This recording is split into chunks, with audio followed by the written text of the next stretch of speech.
Because of the following special program, Wonder Woman and the Incredible Hulk will not be presented this evening. That's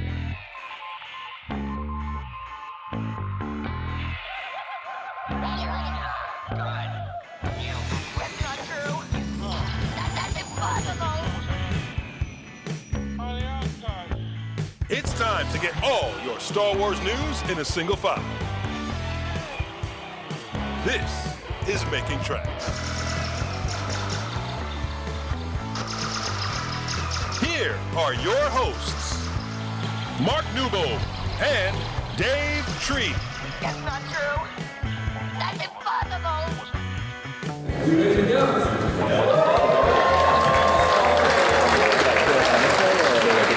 My name is Michael Sylvain. I'm the Director of Publishing over at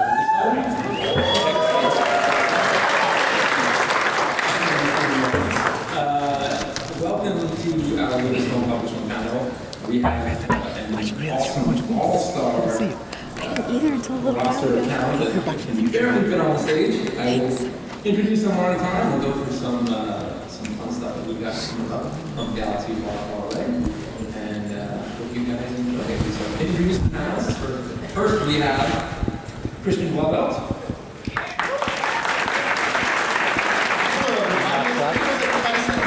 Every year, we need a bigger team.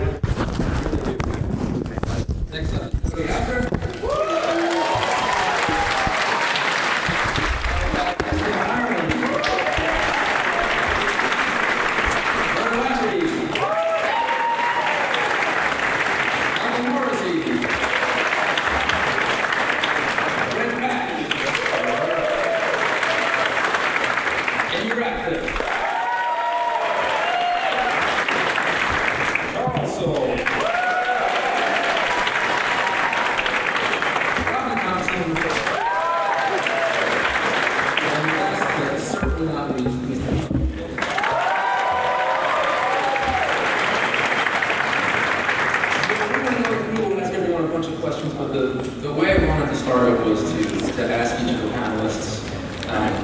What do you guys love about Star Wars? What is it that excites you, that motivates you about this great franchise? Chris, you want to start? I think it's partly just that there's so many different kinds of stories that you can tell within the Star Wars universe. I mean, we even had like Gothic War, the Screaming Citadel comics last year, and there's just so many different kinds of stories and so many different kinds of characters. It's just this vast canvas that it feels endless. You can explore it forever. I've just always loved that ever since I was a little kid. I think for me, it's the idea that no matter who you are or where you come from, you can make a difference and make the universe, the galaxy, a better place. Or a worse place if you're so inclined. I'm just here for Poe Dameron's sexy, sexy blonde hair.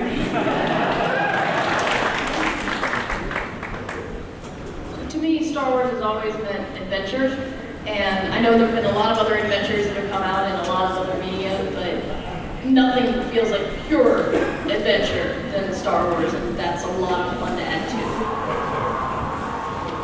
Yeah, I mean, similar for me, like growing up here, I mean, like, I love space adventures, and I think that there's something to be said about the Star Wars blend of the adventure and something more profound with the Force and the way it was displayed and, you know, collective unity and things like that. So it just has this great blend that I've never encountered before, and it's just stayed with me my entire life. I grew up with the original series and just, I was 11 when the first, no, I was 9 when the first, I'm old. And they're just kind of stamped in my, you know, my consciousness. I mean, I think there are three things. One is just that it was like mind-blowing. I mean, imagine yourself as a kid in 1977 seeing this stuff on screen for the first time. You'd never seen anything like this. I mean, you'd seen awesome, like Ray Harryhouse and stuff, but you'd never seen anything like Star Wars. It was mind-blowing, and it continues to be. Just like the spectacle of it all is just amazing. And then as I've been writing, I've been just delighted by how much goofy humor is in every one of these movies, and just that embrace of fun, while at the same time grappling with this epic story that is asking really serious questions while it's in this action-adventure genre about the morality of violence, you know, and and the cost of that to the human soul, you know? Like, We could bring it down, right? Oh, yeah. So think about that next time you celebrate someone getting your head cut off with a lightsaber, my friend. I don't even know what to say after that, everything they said. But hope is Star Wars is still going to work to me, and continually looking at whether you're a farm boy from nowhere, a trained Jedi, somebody who was a Jedi, left the Jedi Order, or a pilot, like literally anyone can make the choice to stand up and fight and look forward to a brighter future, and that always gets me. So I love the love about Star Wars, by which I mean, when I was little, you know, my brothers and my sister, my dad, and to an extent my mom, we all loved this thing together. And as I've grown with Star Wars, I found so many more people who love Star Wars, like everyone in this room and everyone on this panel, and it's just this shared thing that we can all adore and mull over endlessly and talk about with our friends, and it's a wonderful thing, and the morality of minds.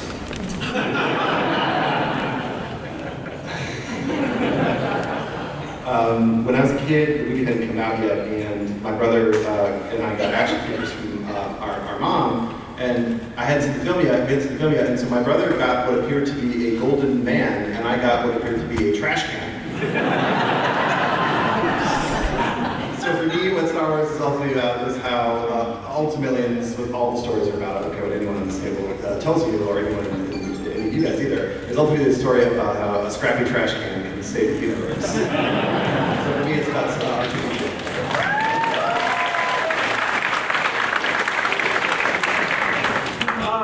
You know, Ewoks, like really is a period on the end of that sentence. I was told if I wrote 10 of these, I would get one. And for me, there's a generational component to Star Wars I really adore. I think there's been a kind of a Star Wars trilogy now for almost every generation after mine, including mine. And my own son, 7 years old, is kind of finding his own Star Wars trilogy and his own sort of generational component. And I feel like the new trilogy kind of talks about that. It even deals with sort of how Star Wars passes along from generation to generation and the costs of that and the joy of that. And so I like seeing it on screen, and I like seeing it in all of us.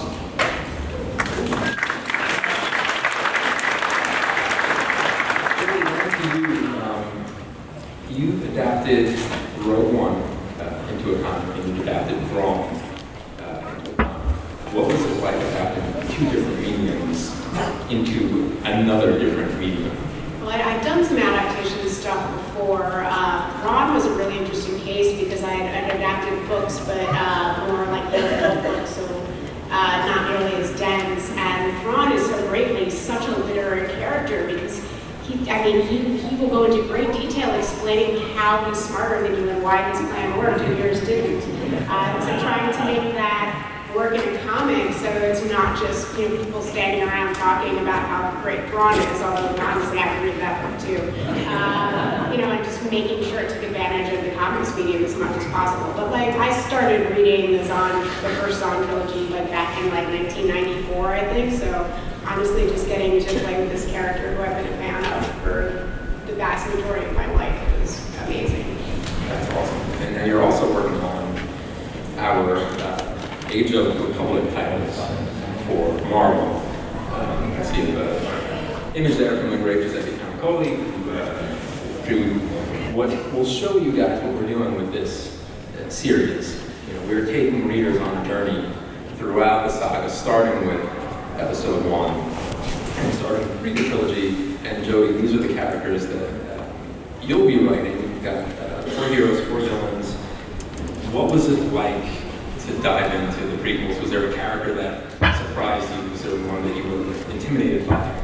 Honestly, one of the really fun things for me was I did a count, and I've written over 300 pages of Star Wars comics that had basically nothing to do with the Force. And so then the first characters I wrote for this were Qui-Gon and Darth Maul, and I'm like, crazy Force stuff, yeah! So just sort of getting to play with that area of the sandbox was a lot of fun. But honestly, the most recent one I wrote was the Count Dooku script, and that, he's just such a fascinating character to me, just the fact that he left the Jedi Order and everyone was kind of chill with that. And then he's working for this, rising separatist movement, and everyone's still kind of chill with it. No, he used to be a Jedi, he's fine.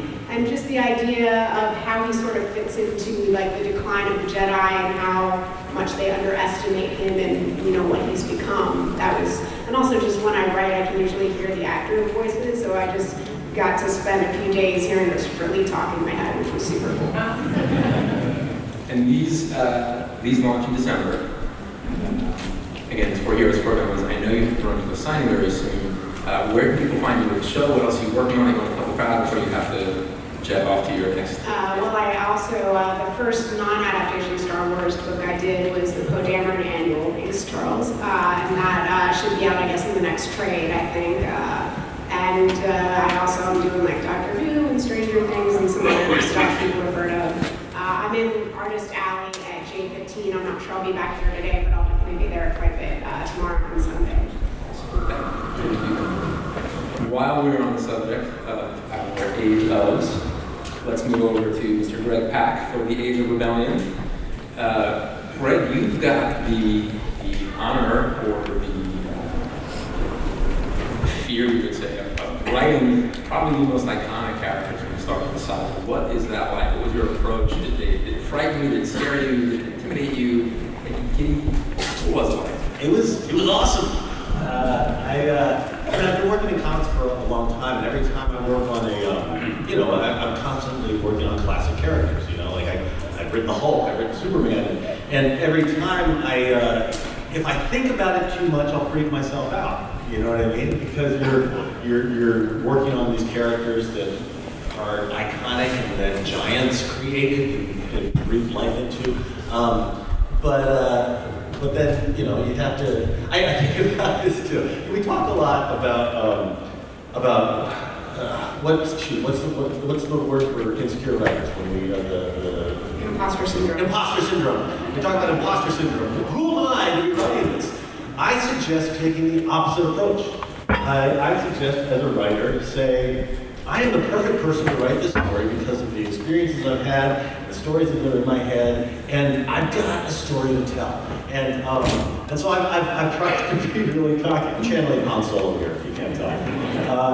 And just embrace it and seize this incredible opportunity to play with these characters that I've loved since I was, 9 years old. Okay, well, Lando I've loved since I was like 11, right? Because that came out a few years ago. No, actually, even longer. Well, anyway. But yeah, the thing that I've really loved about it is that as I've watched and rewatched these movies now, I'm picking up on things that I didn't even notice for the first time, or I just took for granted, and just all these little character bits. Like the most recent thing was like, I love the way Harrison Ford looks freaking terrified every time he's doing something big, some big action sequence. He's running down the hallway. He's freaking out. He's not like the stalwart hero with the set jaw. He's not John Wick. You know what I mean? He's Han Solo, and Han Solo has no idea what he's doing. And as a kid, I wasn't thinking about that, but I was feeling it. And as a writer now, it's such a gift to have those kinds of little details that these brilliant actors brought to these characters and these filmmakers brought out. So it's a total pleasure every single day when I sit down to work on these. So thank you for the opportunity. Sure, thank you. We're happy to have you. Happy to have all of you here. With these stories, this goes for you as well, Jim. With the Age of stories, how do you guys make them feel both big and very personal at the same time? That's well. I think, it's almost really helpful to have each one sort of be, it's a standalone story. It's just, you're really focusing in depth on one character and trying to get to the heart of who they are. And, in the case of the character, say like Anakin, like why they become what they become. And I think just sort of taking that deep dive, but also just setting it in like a moment in their life that, on the surface might not seem like the biggest thing, but just really keys in to their identity and what fans love about them and why they have become such iconic characters. It is an interesting balancing act. Yeah, it's also a challenge because a lot of Star Wars stories have been written over the years, and so finding a little niche in the mythos, you can set a story with an iconic character that tells something new but also embodies that character. It's a huge challenge. But once you find that, it's such a great little scratch. itchy from scratch. It's been a blast. Can you tease out anything about, let's see, the Leia and Vader issues that you've got coming up already? Yeah. So you happen to have those covers right here. All right. Very nice. I think is that the Terry Dodson Leia? Yes, it is. There we go. Gorgeous stuff. Yeah, you can find Terry Dodson in Artist Family, by the way. He's awesome. Yeah, the Leia issue is, can I say anything about the story or should I hold on? You can say a little bit. Yeah. All right, okay. That's enough. No, I'm kidding. You can say it. I think my editor, Mark Cliccio, who's right there, give me a big hand right there. No, wait for I think he had thrown out the idea of kind of looking at that moment before Leia, spoiler alert, saves Han Solo in Return of the Jedi. You know, she goes in there in the bounty hunter outfit, right? So how does she get in that outfit? You know, what's that story? And that was covered a bit in the Forces of Destiny short, the animated short that was released a while back. But there's a great little story to be told there about, you know, because she not only had to get that outfit, she had to, you know, sell herself as this bounty hunter, you know, and so like this, you know, like this Han Solo, but this high and mighty princess has to, you know, convince Jabba the Hutt, you know, and Jabba the Hutt's, you know, bodyguards that she's an actual bounty hunter. Like there's a cool story to be told there about, you know, that shows, you know, the steel in Princess Leia as she claims that identity and makes it her own. So Chewie and Lando are going to play supporting roles in this story, and also Bosk. I don't know how many Star Wars fans, but yeah, there's okay. I'm gonna write the rule. At one point we were like, maybe we should use Boba Fett. I was like, let's not use Boba Fett. Let's use Bosk for this one. Bosk is looking for it. So, but yeah, so you're going to see a different planet. You're going to see a cool adventure. You're going to see Princess Leia become the bounty hunter. She's going to kick some ass. It's going to be awesome. And it's got more balance. That's what's not. And then after the Age of Rebellion, we do have the Age of Resistance. Tom Taylor will be here. He's right there. But you will see that we've got some pretty big things in store coming from Marvel, starting in December of this year, and then going all the way through next year. Murr, I wanted to talk to you next because you adapted Solo. Okay, everyone give a round of applause to Jody.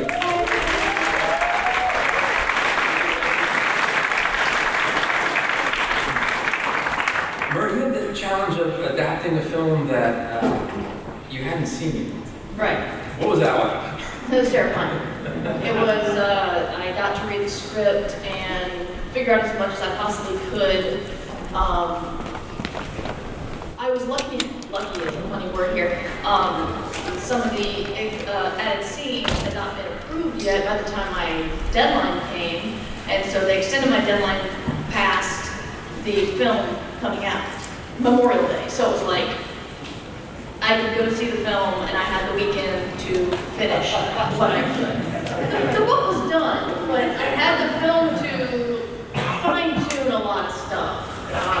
So for example, what I had written as Rio's death was a bit bloodier than what was in the movie, so I had to cut that down a little bit, and I had trouble.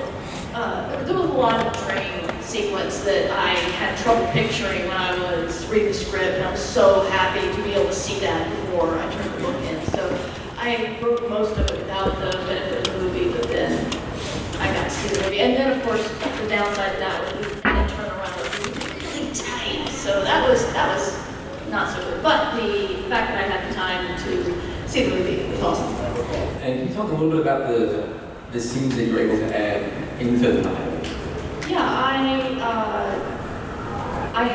I wanted to take, the movie starts with Han Solo running away from the deal being gone bad, and I thought, okay, what deal was that? So I took it, the prologue being about 15 minutes before the movie starts to see that deal go bad as he did the exciting thing of not knowing what he was doing at all, and really trying to get one over on these guys who were trying to buy the Galaxium and it failing miserably. And I added a bit in the middle, but one thing that was fun is I also had the middle grade book that was also complete, and so I had the movie script and the middle grade book, and I'm like, the problem here is, how am I going to tell this scene differently from these other two ways that have been told already? And what I came up with a lot was telling the scene from a different point of view of somebody else. So for example, the scene when Dragon Boss is about to kill them for losing the coaxium, I tell that whole scene from Kira's point of view, as she's seeing Han for the first time and watching Ryan freak out. But one thing that was my favorite part to add was L3 merging with the Falcon from her point of view, because that was, I love that character possibly more than most, at least any other droid, but she's like in my top 10 of all-time Star Wars characters, and I really wanted to give her a little bit more what happened to her and why she made the decision to merge with the Falcon. So that was my thing. And then I did a Hail Mary and thought, why not just ask for all the toys in the world and get to say where the coaxium went afterwards? And they said yes! Which blew my mind, so I got to write where Enfys Nest goes after the end of the movie and where she takes the coaxium, who she delivers it to. Oh, and yes, she delivers it to...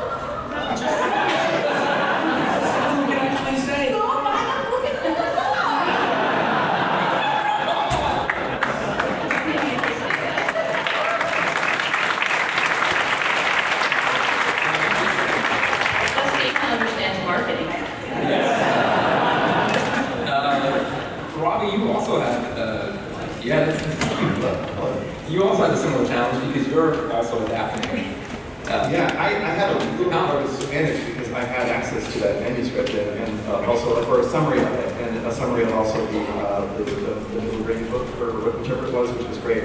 I think the challenging part of this job was actually, well, two things. Number one, I was really glad that Mark emailed me and didn't call me so I didn't have to cry. Like I said, yes, like, can I please pitch on this job? That was great. But the other thing was, Mark was like, you gotta go to Lucasfilm and read the script. And I'm a huge fucking nerd, and I was like, I don't want to know any spoilers. So it was this like week-long dread of like, say we had to coordinate with like the Disney folks and to get it, and it's like they're right down here where my wife and I live, and I was like, and I couldn't tell anybody about it, like, because it's like it's super top secret, but like, I just wanted to call my mom and ask her like what she thought, but like, you know, that was the only real struggle.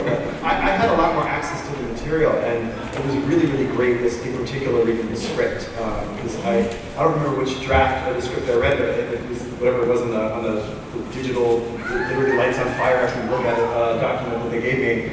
But it was really great to read the script, and I got even more excited about the movie because, you know, the Kasdans, I mean, obviously, Lawrence Kasdan is a legend in this room, obviously. He's one of the great screenwriters of all time. And to see what he and Jonathan did on the page, they just really understood the character. And we kind of were talking about that there was a level of fear, and that was really inspiring for me, you know, going into it and being able to have all the different assets and be able to kind of play around with it. And also, you guys are great at modulating, you know, what Han is and what is not. And the character I keep going back to is one of my all-time favorite, hopefully this is a favorite of other people, is Big Trouble in Little China. And I think a lot about, because like Han isn't Han yet in this movie, the Han that we know, right, doing this. And in particular on the other video that we're doing, I think a lot about Jack Burton because he's an idiot. He's so stupid. Like, I don't know if you've ever seen that movie, but there's like actually an amazing YouTube clip of just him asking questions. And he's so freaked out in the movie. He's like, what is that? What's happening? And that kind of energy comes across in the script and in the novelization as well, and in the sort of literary book as well. So it was a lot of fun. But again, the hardest part was the spoilers, man. They're crying about Rio in an office in Burbank. You're also writing, you mentioned it just now, the Han Solo Imperial Cadet miniseries for Marvel. Can you tell the crowd what to expect from that one? It's about the morality of violence. I think, was it Mark? Did you, where's Mark? I think originally when we talked about it, you were like, what if Full Metal Jacket met stripes? That's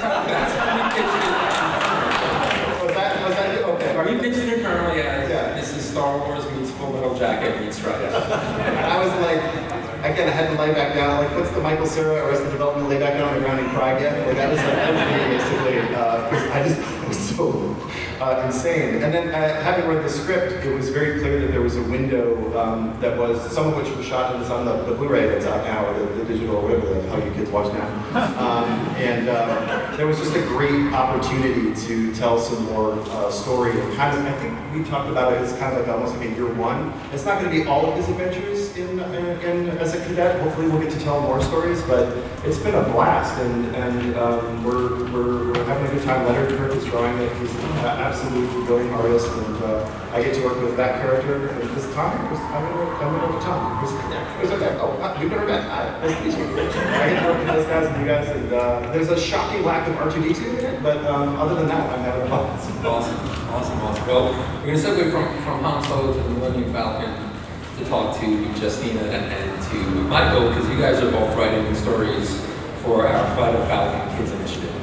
And what this is tracing the flight of the Falcon, basically from the time before the event of Solo, through the saga, just post Episode 8, when it went on Walk 2, which you'll hear a lot more about next year. Justina, for you, for Lando's Luck, what did you want to bring to middle grade fiction with this novel? So when I was a kid, Lando Calrissian was like the only black dude in the entire galaxy. So I feel like that deserves like a proper homage. And Lando has always been like my favorite character because he's a goddamn delight, right? Like he will steal your wallet and then make you feel okay about the fact that he stole your wallet. And so like I really wanted to bring that like that charm and that kind of like this, you know, how suave he is to a middle grade audience in a way that was also very approachable. Because obviously he is not going to have any kind of illicit adventures for the 8 to 12-year-old set, because that's not family friendly. And so one of the things I did want to do is kind of show him in a situation where he's comfortable and also very uncomfortable. So a lot of that is the way he plays off of the younger characters in the book.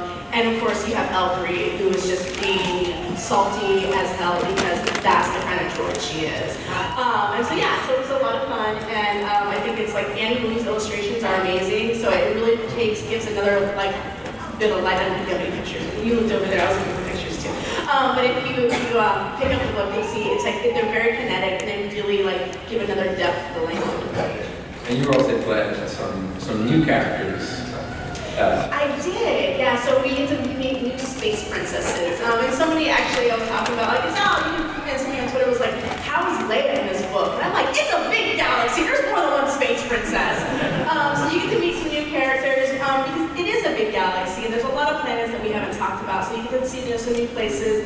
You get to see some new facets of the underworld. So it was a lot of fun. It's a completely new adventure with a very familiar Star Wars feel. Awesome. And Michael, you're writing the sort of wraparound larger story, which is the actual hunt for the Falcon. Can you speak to that a little bit? Yeah, it's been a blast. So my story is there's like 5 or 6 parts. There's like 5 in the issues and like a big wrap up at the end, and it's kind of cool. It's like the cool thing was that like I was getting like this wide open space because they're like tell stories between like Solo era and like post Jedi, and like in my mind I'm like, well, I literally been waiting to write Star Wars since I was 11 years old, since I read Timothy Zahn's first book. Nobody did the math, but I did. I read the first book, and I was like, well, this is what I'm doing for the rest of my life. This is it. Cut to all these years later, and so it's like they gave me this like wide open, space to like tell these stories in between this era.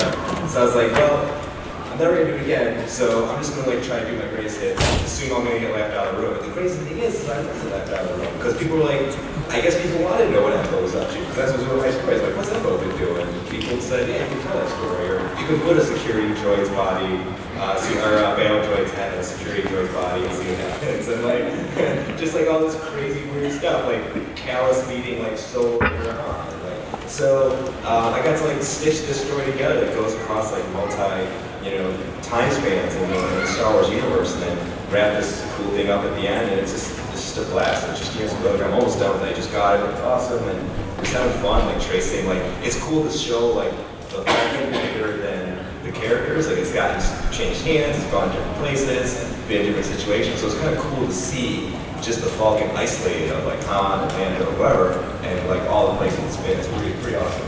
Yeah, if you pick up Justina's book and the Blue Hender's book that will come in January, as well as the Choose Your Destiny, you do get an actual map so you can see the life of Falcon and where it goes through this kids initiative. So this is a fun little treasure map / checklist for kids, which we kind of dig. I want to move next to Amy. Amy, you've got Women of the Galaxy coming out at the end of this month. First and foremost, congratulations. Second, this is a massive amount of work that went into this book. Can you tell folks what this is? Oh my goodness, happily. Women of the Galaxy is kind of a coffee table style book, about 75 female characters. And the profiles are really meant to be like encyclopedic. They're more celebrations of the characters, some cool things they've done, some memorable quotes, some behind the scenes information, and it was a blast to dive into all of that. But my favorite part of the book is that it's illustrated with over 100 unique illustrations by 18 different female and non-binary artists. And the art, like the book is, now that I've finally seen a copy and held it, one, it's real. Like I believe it now, that it's not just some super elaborate cruel prank. That would be awful. But the art and the design is just a stunning book. And I feel like the cover, the warm palette, the foil print, like it just glows in my hands. Like I've opened the arc and without the face melting in Indiana Jones, and it just, I want to hug it all day. The art is stunning. We're going to preview a few images in a second, but I wanted to talk a little bit about the writing because it's both very informative and very entertaining, which is really difficult to pull off. How did you approach that?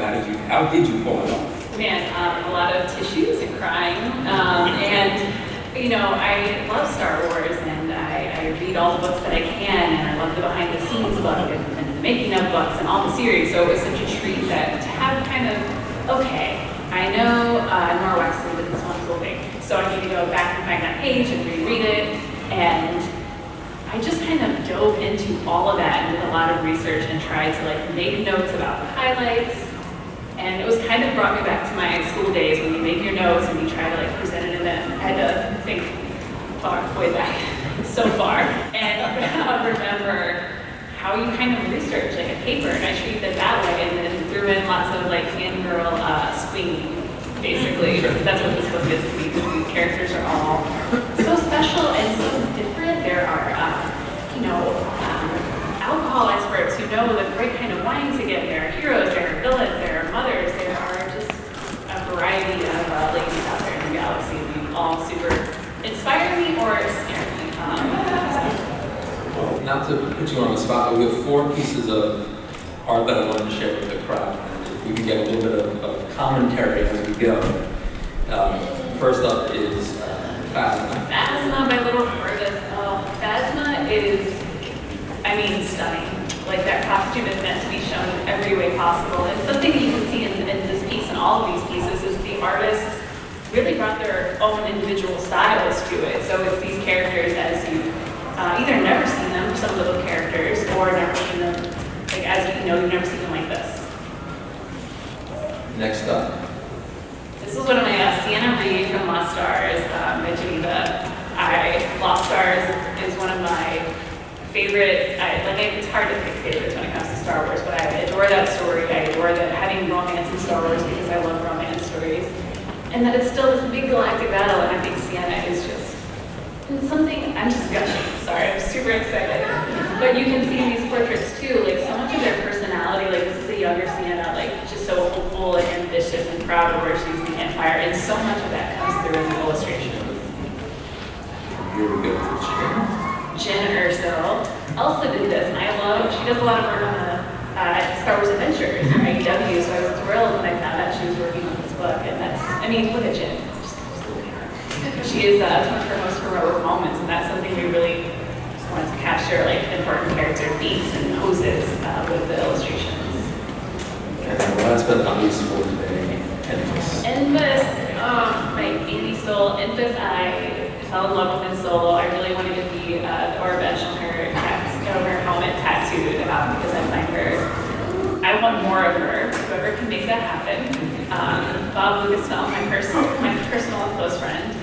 And it was great to see her, you know, she was in the film for a bit, and I've seen her illustrated, but like to see her in this book and like these copies was, again, tears, heartwarming, all the feels. Thank you.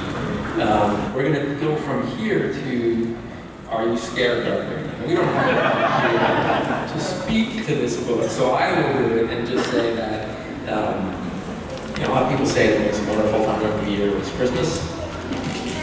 For me, it's Halloween. And to be able to do a picture book for kids that is legitimately funny and still authentic to Star Wars was a great pleasure for us. The great Adam Rex illustrated this. It is good for young kids. It is perfect for Star Wars Reads Month.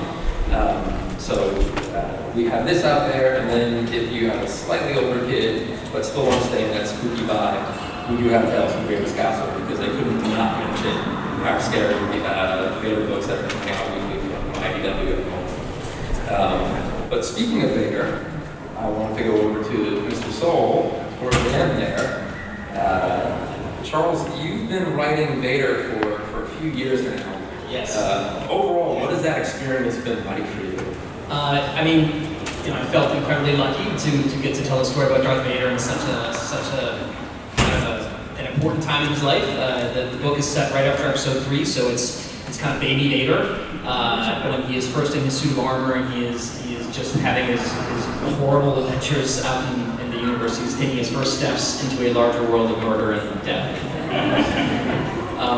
So yeah, it's been amazing. The response to the series has been extraordinary. When I took on the gig, I was a little nervous about it because it was right in the time when things were kind of turning a little darker in the world. At least that's how I felt about it. And taking on a book that was so focused on darkness and rage and pain seemed like it might be an experience I didn't know that I wanted to go through emotionally. But it's turned out to be very cathartic. And I think a lot of that has been just sort of the way people have responded to it and seeing that I'm trying to make his character. I mean, he is an evil space wizard, but there's nuance there, and so that's what I've been trying to put in the book. It's been awesome. We're moving up to we've got the cover to issue 25 there, which is the most metal cover of anything I've ever been. And then, should I just keep talking about what's going on? Yeah. Okay. So we're in Fortress Vader right now. Fortress Vader is the arc that is that tells the story of how Vader got in his castle. That thing we saw in Rogue One, and it builds and builds and builds and builds. It starts with issue 19, which has been out for a little while, with Vader finding one of the last hidden Jedi out there that they kind of confined at that time in the galaxy, and then slaughtering him as he likes to do. And then that sets off these dominoes that all build and build and build until the dominoes. This metaphor is falling apart, but the dominoes build into a giant castle in Mustafar, and it has been, you know, I feel like I've been very lucky with this series and Programmer and basically all the Star Wars work I've gotten to do because, you know, I always try to swing for the fences as far as what the stories will do and the beats they'll have and where they'll go. I try to push it as far as, I would prefer to be told no about something in a script than not try to push it as far as possible. And I would say the last several issues of Fortress Vader, so it goes to issue 25, and issues 23, 24, and 25 have some of the highest fences I've swung for, I guess. And I just got notes on 25 yesterday, which wraps up the arc, and I was thrilled to see, looking at the gentleman who gave me the notes, that a lot of those fences got swung over. I put it all in the comics, guys. I don't need much for the panels. Yeah, ready as for words. But I'm very excited about where it goes. I cannot wait to start talking to you guys about what happens in it. It's very difficult to know what happens and not have you guys know what happens, but you'll find out soon. And I think you can also say that, unfortunately, as all good things must pass, that Vader 25 is the last issue of this volume.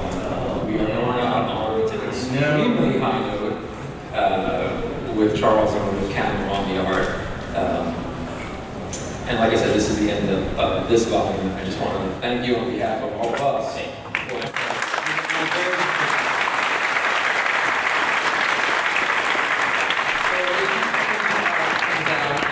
December, but we're not going to leave you hanging for too long, because in case you still need a Vader fix, Mr. Wendig, if you can tell folks what you're going to be working on, that would be swell. I'll show you a cover or two if you like. Ooh. Right?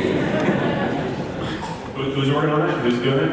That's you. That's you. Oh, is that my book? Yeah. Jeez,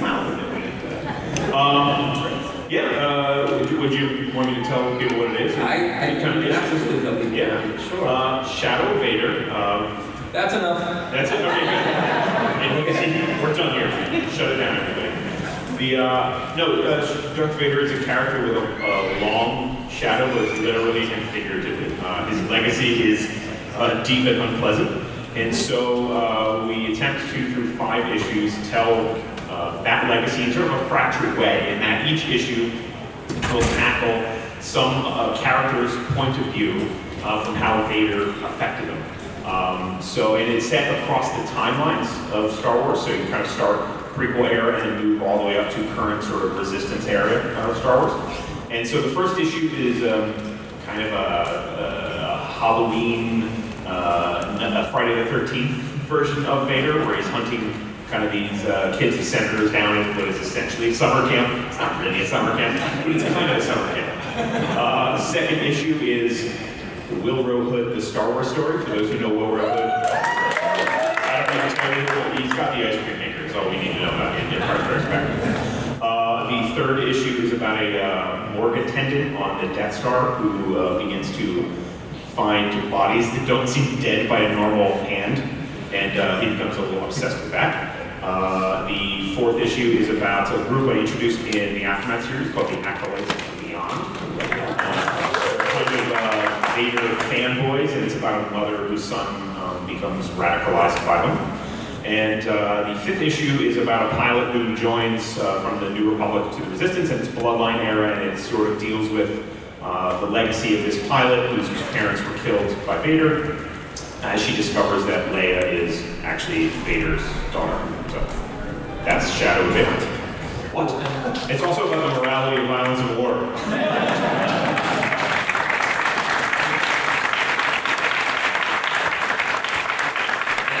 As you started writing this one, maybe you were feeling already. The same question as to some of the other authors before. Was there anything that surprised you that you learned or frightened you about Vader himself? Well, I think what surprised me is that we kind of try to look at him in different ways, and so there's different versions of him. Sort of, Star Wars is interesting to me because it's our modern mythology, right? And so in the actual, in the mythology of the past, of civilizations gone by, they have different viewpoints on different gods. They're not a single canonical representation of Poseidon, for instance. There's various versions between Homer and between other tellers of tales. And so this is kind of that, and not that we're trying to tell sort of a divergent canonical tale, but from different people's perspectives, how they view Vader and what they felt personally about Vader and what happened to them from Vader. And sort of, cast across the time period of Star Wars, it gives it sort of an interesting lens with which to view this theoretically monstrous, but as Charles points out, kind of nuanced in his way. I mean, we do see a character who eventually becomes redeemed. Figure inside Star Wars. Sort of. With murder. Redeemed. So, if you want even more Vader, or specifically if you want to know how to be more Vader, Christian has a book that can help you. Who doesn't want to be more like Vader? This is the sort of thinking for the dark side. Obviously, it's a bit of a weakness. Christian, do you want to tell folks about what this book is and how you approached it, and you got the tone? So this is, it's looking at career advice from the dark side, from all of the Saga's dark side characters, not just Vader, but we've got a little bit in there about how Snoke can teach us how to deal with interns, based on the way that he says, Kylo and Han plots against each other. And so, it's funny because there's actually a lot to learn from villains. If you can get rid of all the bad stuff, but just because villains are usually smart, they're usually, they have a plan, they're usually very organized, they can be really good managers, when they're not force choking people. But really, it's funny because at one point in my career, there was a series of workshops being offered at the company where I was working at the time. I previously worked at BBC, and they had a class at one point that was just called Be Assertive. And I kind of feel like that's what this book is in a way. It's like using lessons from Vader and the other dark side characters that you can really positively incorporate into your interactions with colleagues.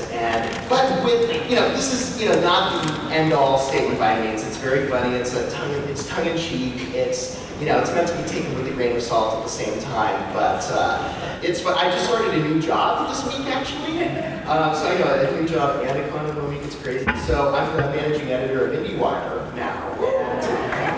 And so I'm using some of these lessons already. So far, it's still early though. Yeah, it's still week 1. Well, the flip side, obviously, to the invader is, of course. So, what was your approach to the Zen-like book? So this is more looking at mindfulness lessons that all of the Sangha's heroes can teach us. How to find peace, how to find home. I mean, we feel so overwhelmed by just the barrage of daily life now. I mean, everything that's hitting us constantly. It's just, in the news or in our jobs or just in our daily lives and social media. It's like you need at times to just find, a safe space, step back and find a bit of calm. And Yoda's very good about that. He did it for almost 20 years, over 20 years on Dagobah. And so, you don't need to actually go to a swamp planet to find this bit of calm. And so again, this is not this is to be taken with a grain of salt. It's tongue-in-cheek. I try to make it funny, but I really think that if you love something so much like Star Wars, that you can't find ways where you can adopt parts of it to make your own life a little bit better. Awesome. Well, we're going to go over a couple covers that I don't think you guys have seen yet. First up is Star Wars Adventures in January. So much like on the Marvel side, starting with some prequel stories, we're going to be doing the same thing with IDW. They're going to be coming team-up stories, starting with the prequel characters going through the trilogy and the new trilogy.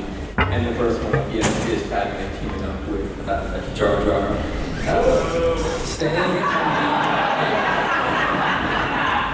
Staying in the prequel zone, our next Choose Your Destiny is an Obi-Wan and Anakin adventure. This is again written by the great Kevin Scott with illustrations by Elsa Cherokee. Can't tell you what this one is about, but it looks like Yoda might be in trouble, so certainly one to check out. Staying with the kids section, we're really excited. We announced the book about a month or so ago with Brian Kessinger, who is a former Disney animator, and Droid Tales. This is his cover to it.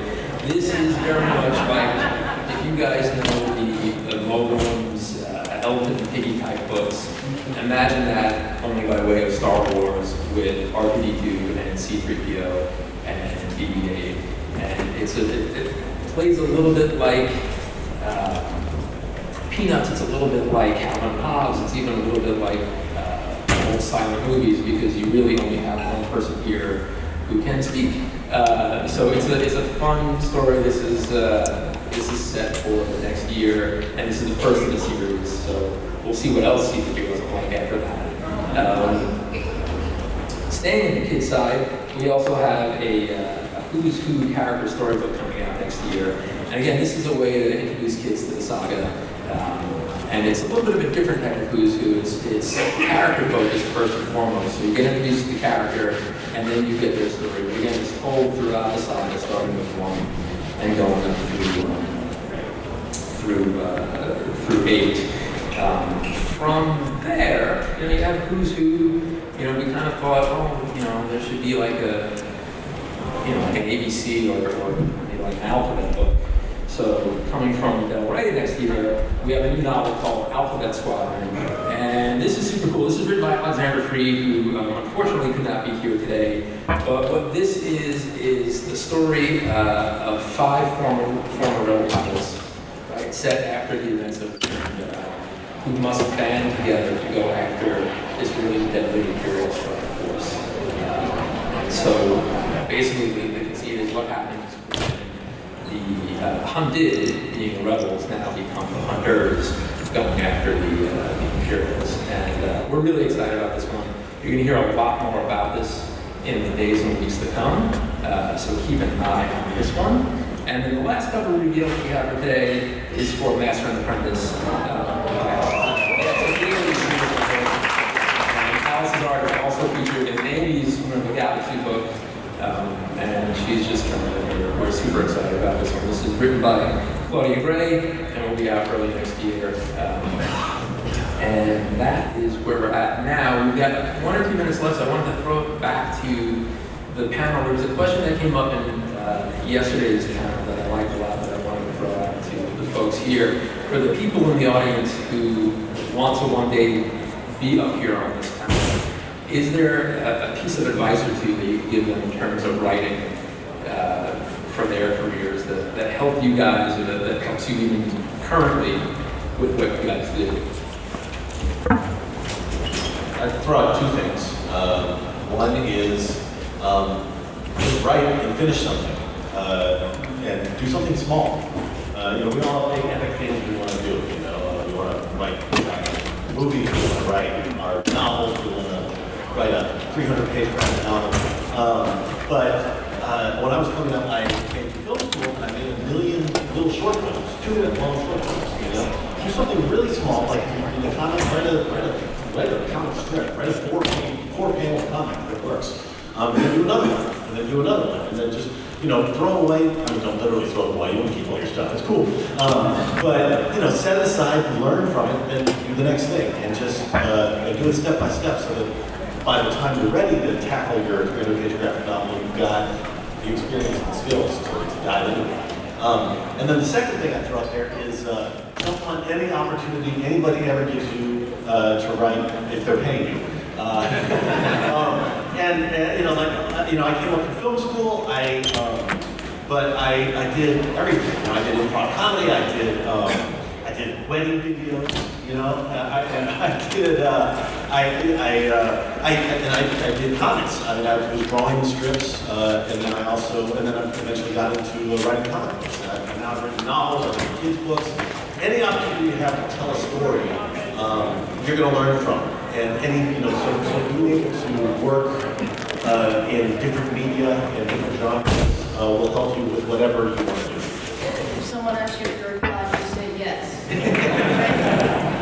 Yes. Also, if your goal is to write a specific property or something, like you're talking about Star Wars, it's just love the thing that you do. I love Star Wars so much that getting to this point was a really long road. And that's typical. That's totally cool. But going through that road is marathon. It's great. The endurance that it requires, you really have to love it. Because you go through this road, and as long as you're loving it the whole time, you're cool. I like Star Wars, and this thing hurt like hell.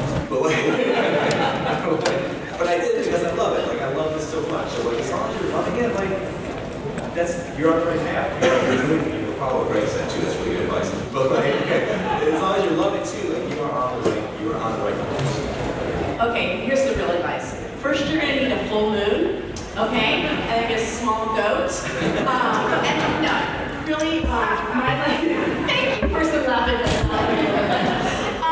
So my advice is to read everything, even the stuff that looks just god-awful and abysmal, because even a bad book has a lesson to learn, right? And it's going to teach you something about writing that you might not know before. Don't turn your nose up at anything, read everything, read wisely, and then just, believe in yourself, because we all have that power to fix everything. My theory is, my advice has to do with what the word's called work for hire, which is when you are working for somebody else's intellectual property. A lot of beginning authors have this need to hold on to the precious gem that is their work, and when you write for someone else, you can't do that. And so you can write the best thing in the world in your mind, and they will go, no. I had a scene about Enfys Nest that Lucasfilm's like, no, we don't want to do this right now. It's not even that it was bad, they just didn't want to do it. And I'm like, what? All right, it's your property, it's cool, no problem. You gotta let it go, and a lot of people have trouble doing that with their own work, and you gotta remember work for hire is different than your own stuff. And if you go with the mindset that you are giving somebody else work and they have all calls, then you'll be happier. It's sort of like that old writer's term, kill your darlings. I think it's really important. Like, there may be a joke or a turn of phrase in your writing that you really like, but you have to realize, wait, am I writing that just for myself, or am I writing it for an audience to read? And always think that you're not writing ultimately for you, you're doing it for your audience. And so maybe that turn of phrase wasn't all that great. It's funny, just saying this, like, kill your darlings, that actually sounds like a very, like, be more Vader kind of phrase. Like, that's something like, Kylo Ren, like, let the pacify, kill it if you have to. Like, just know that, like, if you have, and this is also maybe just because I'm an editor as well by day, but it's like, just be open to advice, be open to edits, know that where your book ends up could be very different from where it started. And that's a good thing.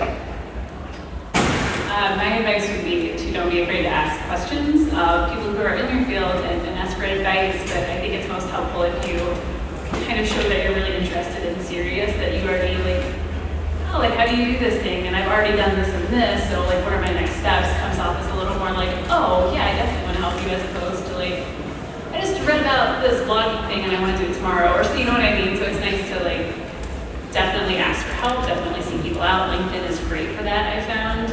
And social media too, honestly, and just do it with intent and being like, yeah, this is something I'm really into, and I want to, kind of make it worth somebody's time that you're asking.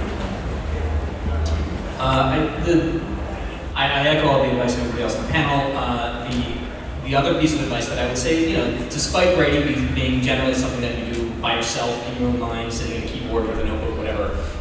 The network of people around you, especially as you're coming up, is absolutely crucial. So as you're starting out in any creative endeavor, seek other people who are trying to do it too, because they will be your support network. They will teach you things you don't know. As they rise, they will bring you up with them. They will give you all kinds of help, both sort of craft-wise and emotional and all kinds of things. And so find other people who are trying to do the same thing that you're doing and try to be friends with them. Being friends can be hard. But I'm not that bad, Charles. But give it a shot. It really pays dividends, and I think that even aside from ideas and research and all that stuff, that the other people who are climbing the ladder with you at the same time are some of the most important part of the whole thing. Talk to them about business too. Tell them everything. Ask them everything.